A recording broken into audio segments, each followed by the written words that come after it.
我俾我個閨蜜去到好慘啊！咩事啊？防車防盜防閨蜜喎。係啊，你真係講得啱㗎。我俾佢害到我真係好慘啊！呢段時間我所以一定要揾你傾下，係咁㗎。哦，即係你想講你個毒閨蜜？係啊，真係好毒啊，害到我。哦，咁你講啊。就係因為啦，前段時間咁我老公咪出差嘅，咁我返屋企又無聊喎，係咪？咁啊，中意刷下抖音，又喺個抖音個交友群度就識咗個朋友。咁可能我太單純啦，同佢傾咗1個月咁，我就發現佢人品都唔錯，而且啊，佢就喺我屋企附近嘅一間企業度做嘢㗎。咁我哋咧就約咗出嚟食飯。約出嚟食飯啊？係啊，約咗出嚟食飯。男嘅定係女嘅？男㗎。男嘅，咁點解你會約男嘅出去食飯嘅咧？咁我咁啱同佢傾得埋啊嘛，喺嗰度識噶嘛，咁佢又好傾喎，又 nice 喎，係嘛？nice 啊！你係外國人嚟嘅，你香港人嚟嘅咩？唔係，咁佢哋個啲網絡語言都係咁講嘅，咁我咪跟住講咯。所以網絡語言講 nice 嘅咩？我好少講 nice 嘅喎。哎呀，佢哋話好友好㗎，好和藹。nice 即係咩意思啊？好和藹嘅意思咧，就好好咯。哦，喂，聽係咪好 nice 咁樣，好 nice？哎呀，唔係咁噶，可能我咧，哎呀，我又冇佢哋讀音咁準啦。小圓姐姐，乜你聽到咁嘅樣嘅？搞到我都覺得好核突，我以後唔講呢個字啦。你講 nice 出嚟原嚟俾人哋聽到咁樣。我講下咧，我就交屎，我唔係同你講笑。哎呀，你搞到我講出嚟，哇，好核突啊！我以後唔講呢個詞啦。然之後你拉屎咧，我聽下咧，我又想去拉屎。你講。我以後唔講啦，我唔講呢個詞啦，我唔講呢個音啦，真係搞到我俾你講到我哎呀，小圓姐，小圓姐，你聽我講完先啦，我真係，我有好多嘢要同你講下，我嗰個閨蜜個毒閨蜜害到我啊，我真係忍唔住啦。哦，咁你講啊。咁我咪話佢約咗我出嚟食飯嘅，我哋約咗出嚟食飯嘅。咁一開始呢，我真係單純係無聊，咁我哋就約出嚟食飯傾下偈啊，咁樣子啫嘛。咁嗰次我哋約咗出嚟食飯，食完之後呢，咁佢仲約我行街啦、買衫啦，然之後好紳士咁又送我返屋企，咁我就你啱先講拉屎，而家係講紳士。係啊，佢好好人啊，咁紳士唔係外國語言咯啩？呢個又唔會好似你講嘅咁拉屎啊，好似瀨屎咁。你講，咁你即係話佢好紳士咁樣去乜嘢啊？你話送我返屋企咯，又同我行街啦、買衣服啦，係嘛？全部啊，係啊，佢都又大方喎，係嘛？全部都係女士優先㗎，對我又好喎。咁你其實係點樣啊？咁我咪慢慢咁放鬆咗警惕啦，覺得呢個朋友真係好嘅啫，係嘛？咁後嚟呢，有一次佢又約我去食飯嚇，咁食完之後呢，咁我哋就去附近咁兜下風咯。咁點解要兜風啊？佢話仲早啊嘛，食完飯又無聊係嘛，又冇咩做。咁你食完飯又無聊，咁你又去兜風，但係佢男人你係女人嚟嘅喎。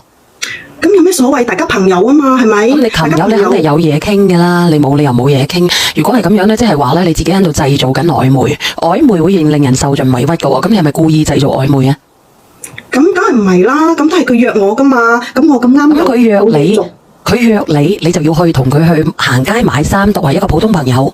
係咪？你可以行街，你可以買衫，但係你話去兜風嘅話咧，咁你即係你又快，佢又快，係咪先？你又有家庭，咁冇咩所謂嘅啫，兜風啫嘛，係嘛？咁食完飯咁去散下步，兜下風咁，係嘛？幾舒服啊！兜風啊，兜風咧就好容易咧捐入個水魚窿嘅。唔好意思，唔係㗎，佢開始佢唔係咁㗎，佢話帶我去兜下風啦，然之後就送我返屋企啊嘛，咁話好啦，咁咪話咁附近兜下風啦，反正食完飯又早係嘛，咁當散下步啊，吹下風舒服啊嘛，係咪？咁早返到去，我老公又未返，又冇喺屋企喎，係嘛？咁我自己返到去都無聊，咁我咪應承佢咯，係咪？咁我等啲阿姨同你傾啦。如果係咁樣嘅話，你係有意去出軌嘅。哎呀，咩出軌啊？我邊有出軌啫？同人哋兜下風就出軌嘅咩？係嘛？未啊！即係未出住，你而家未講到出住，你等下就出啦。哎呀，做咩你咁講嘅小圓姐姐？你係我心嘅蛔蟲咩？你做咩？你哎呀，你真係，哇！你係咪你真係我個心嘅蛔蟲咩？乜都知咁嘅？我啲直播間嗰啲人講咋，關我咩事啊？我都冇講呢啲嘢，我都冇講，我就講佢帶我食飯，帶我兜風啫嘛。哎呀，你做咩咁？哎呀，你真係啊！你做咩人靚就算啦，冇咁聰明啦，冇咁醒目啦嘛。咁即係做鬼啦！嗰個係意外嚟㗎，真係㗎，唔係點意外啊咩㗎？意外嚟㗎。咁我咪同你講嘅，啱先我去，咁佢約我去食完飯，大家都仲早嘛，佢話帶我去兜下風啦，咁我覺得冇咩喎。咁點知咧，佢就車咗我去附近嗰啲陰暗嘅角落頭啊。咁就同我喺車上深入交流。你好緊張咩？咁我諗起當時我好緊張㗎，又啲氣氛又曖昧喎，我又想反抗喎，但係又太曖昧。佢咧我又唔係佢嘅對手喎，係嘛？哎呀，佢又好曖昧啊嘛，嗰啲咁我，哎呀，我心跳又加速咁樣子，當時都唔知點反抗，我好想反抗，係嘛？哦，佢做乜鬼？佢係咪咧？佢係咪有電話嚟啊？你冇啊？冇啊？冇嘅話，咁你繼續講啦。咁你繼續講啦。哦，哎呀，咁咪喺嗰啲咁啊，咁當時咪，咁就係因為咁樣子喺嗰度，佢一開始啊就話，即係對我講磨一下就係啊，咁點知佢磨下，趁我唔注意就磨咗入去啊，咁之後諗住截你圖嘅，你又講咗一段咁樣嘅嘢。吓？冇嘢，咁你講啊。咁咪就係咁樣子就發生咗呢次不軌嘅行為咯。哦，咁點啊？而家你係做咗一啲咁樣嘅嘢啦，有冇人連上嚟啊？好容易違規嗰啲姐姐仔咧，佢唔知識唔識講啊？幫我打波正能量啊！係咯，我都好耐冇聽過人咧乜嘢咯。我哋繼續連麥啊！呢個 Miss Jo 啊。滅咗你幫我主持住先啦，因為我諗住佢冇咗。唔好意思啊，真係少死啊！真係，你明啊？我真係想問你，你加呢個人微信，你就想來佢入你高速口噶啦？你上嚟講乜鬼啫？你聽完佢咩事先啦，不如？咁我當時我都好後悔噶啦。我就係因為咁樣子，有咗呢次嘅行為。佢就不斷咁發信息啊，威脅我話即係如果有時我老公翻嚟咧，佢都仲要話要求我一定要去佢車度搞喎。咁我當時我真係好驚啊！佢成日咁威脅我又驚俾啲熟人睇見啦，又驚佢咁樣子俾我老公發現。咁我後嚟咧，我即係精神好壓抑啊，即係頂唔順啊，成日都擔驚受怕咁樣子，咁我就約咗我個閨蜜出嚟，將我呢件事就話咗佢知，即係將我即係話咗呢個男嘅同我呢啲咁嘅事啊，話咗我個閨蜜知咯。呢個追求完美，我等下先連你好唔好啊？你繼續講啊。咁後尾我個閨蜜咧，佢就聽咗之後咧，就建議我同嗰個男嘅講清楚。佢又語言識別唔到喎。佢又跌咗落去。閨蜜咁佢咪建議我同嗰個男嘅講清楚咯。佢話我係有老公嘅，叫佢唔好再糾纏我。如果唔係咧，就報無子叔叔。咁啊，但係我咁同嗰個男嘅講咗之後啊，佢根本都唔驚噶。原嚟咧，佢仲偷偷錄咗我哋搞嘢嗰啲視頻，仲將我喺車度搞嘢啲錄音啊同視頻發翻俾我睇喎。當時我個腦啊一揈揈聲啊，好驚啊！佢仲要講埋好多啲輕佻嘅説話嚟侮辱我。咁佢有冇講嗰啲威脅嘅説話？有啊。咁咪接晒條保留。係啊，佢話，佢咪話我咯。如果我唔順從佢，佢就將呢啲咁嘅視頻啊，同埋呢啲咁嘅錄音啊，發俾我啲親朋戚友咯。咪得啦。咁咪得啦。係啊，我好驚啊！我驚乜啫？有證據啦嘛。我想問有個疑問啊，佢識你嘅親朋戚友嘅咩？佢知你嘅屋企住邊度嘅咩？你話埋俾人哋屋企，話埋俾人哋知你屋企喺邊度，有幾多個人？你老公做乜嘢嘅咩？咁佢當時同我傾偈嘅話，可能又同我咩咯，又同我人哋談心嗰時乜都講晒啦，談心啊。係啊，多多少少有同佢講咗啲咯。我話俾你知，你姣好啦，點解仲要冇腦啊，姐姐？咁佢係我講有點解話俾你知啊？佢喺我附近嘅，佢梗係知道我住邊啦，佢都送過我。我又單純當時係嘛？咁其實我而家我都係個受害者嚟㗎。報警啦！依家仲有咩講啫？你將佢同你嘅聊天截圖，你去報無子叔叔。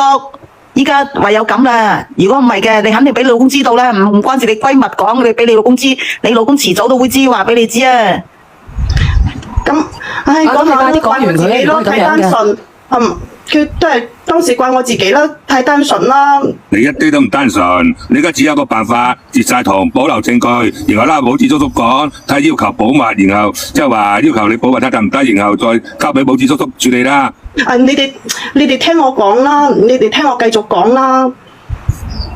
你講啊，係咁噶，咁之後咁佢咪要威脅我，唔準我即係一定要我順從佢啊嘛。咁之後咧，佢真係好變態噶。咁佢講到好似話我又驚，咁佢話我呃咗佢，每隔一日啊就去我樓下度等我。佢明知我老公都喺度噶，佢仲要威脅我，要我上佢個車度同佢搞。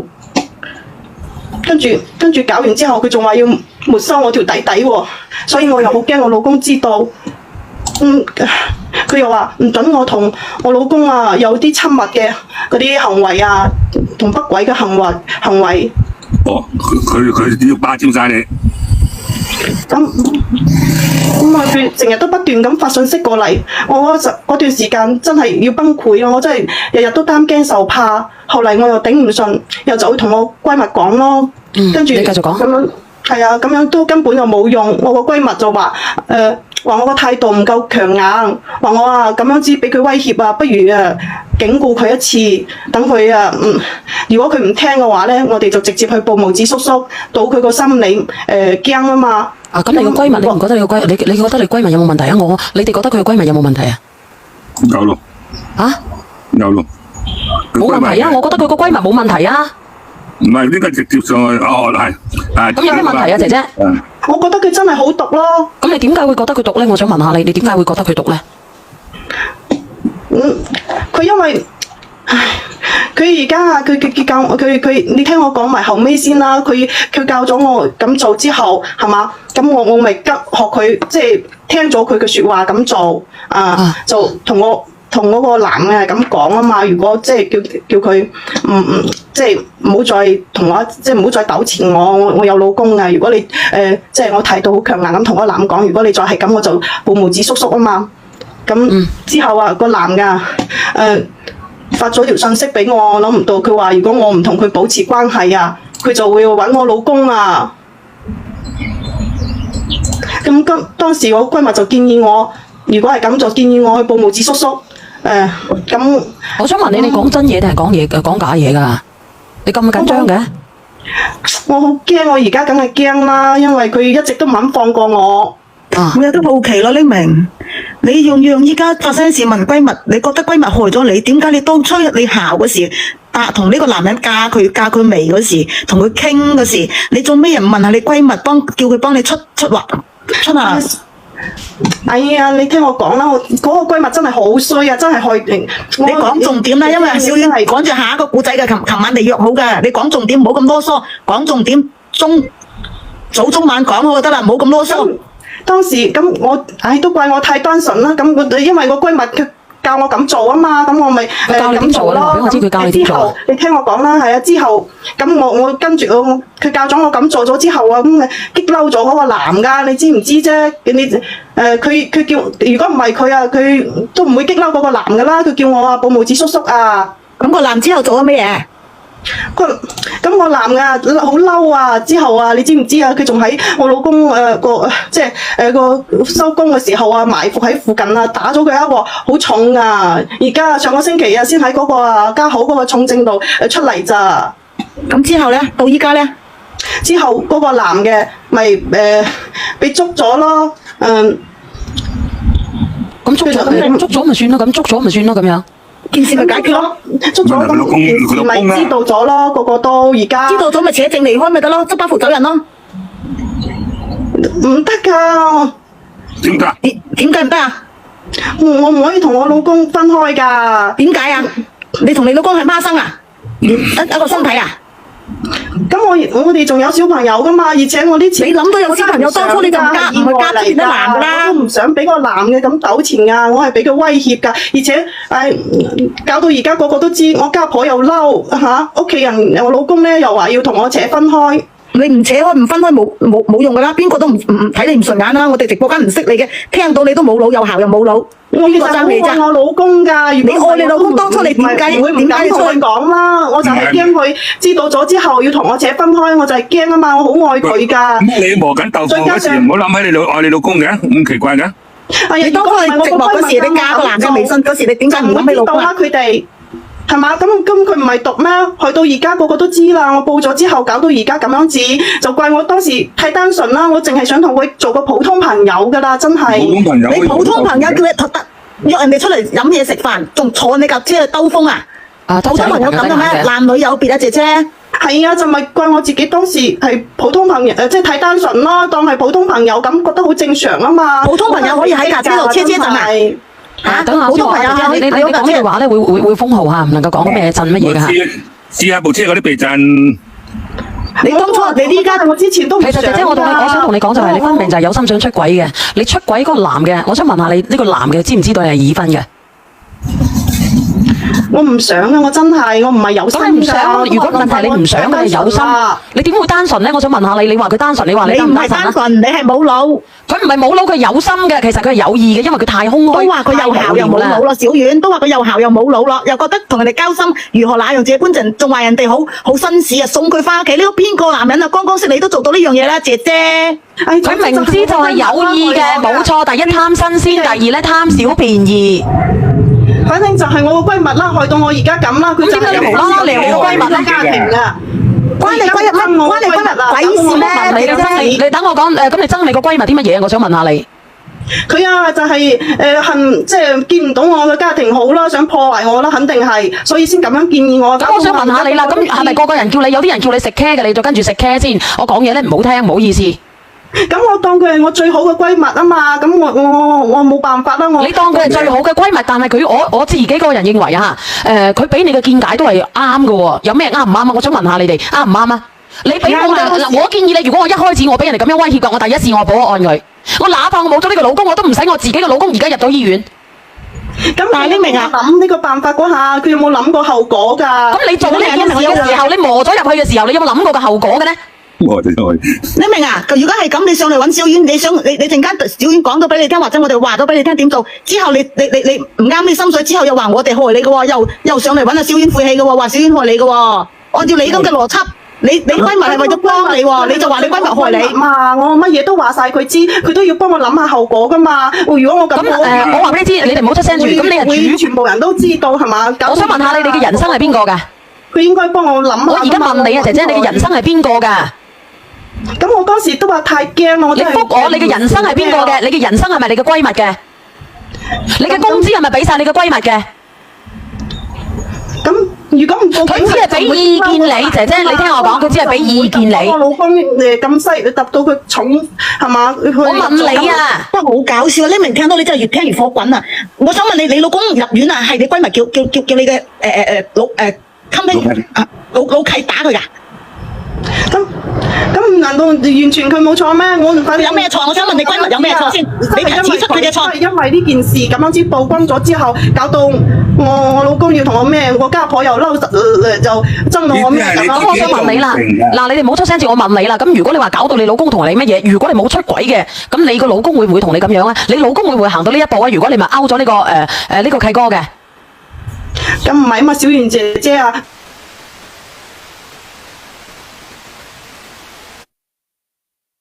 乖乖聽佢話，嗰個男嘅唔會咁樣傷害我老公啊嘛，咁就唔會入咗去。咁我受你老味咩？真係唔想爆粗嘅，當受害者。